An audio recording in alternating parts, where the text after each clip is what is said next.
Less than $20 per మంత్కి మీ personal belongings అన్నిటికీ world wide ఎక్కడ ఏమైనా ఇన్సూరెన్స్ కవరేజ్ వస్తుంది అంటే నమ్ముతారా? That's exactly what renters insurance offers. చాలామంది యూఎస్లో అపార్ట్మెంట్ కానీ ఇల్లు కానీ రెంట్ చేసేటప్పుడు రెంటర్స్ ఇన్సూరెన్స్ తీసుకోవాలా వద్దా అనే కన్ఫ్యూజన్లో ఉంటారు. మెజారిటీ అపార్ట్మెంట్స్లో ఇది మ్యాండేటరీ ఉంటుంది, but let's discuss what all it covers and why it is a must have. చాలామంది ల్యాండ్లార్డ్కి ప్రాపర్టీ ఇన్సూరెన్స్ ఉంటుంది కదా, మళ్ళీ మనం ఎందుకు సపరేట్గా రెంటర్స్ ఇన్సూరెన్స్ తీసుకోవాలి అనుకుంటారు. కానీ అందులో బిల్డింగ్ అండ్ స్ట్రక్చర్ మాత్రమే కవర్ అవుతాయి. మన personal belongings like furniture, electronics, jewellery, clothes etcetera cover అవ్వవు.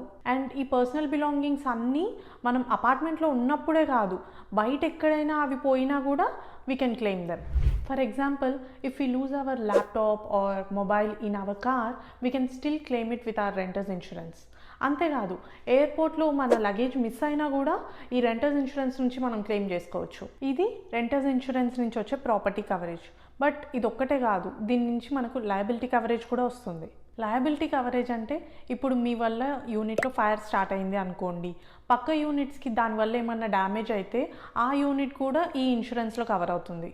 అండ్ అంతేకాదు, మీకు ఒకవేళ పెట్స్ ఉంటే వాటి వల్ల ఎవరికైనా ఏమైనా ఇంజరీ అయినా, వాళ్ళ ప్రాపర్టీకి ఏమైనా డ్యామేజ్ అయినా ఆ బిల్స్ అన్నీ కూడా ఇందులో కవర్ అవుతాయి. ఈ రీజన్స్ అన్నీ if you are a tenant.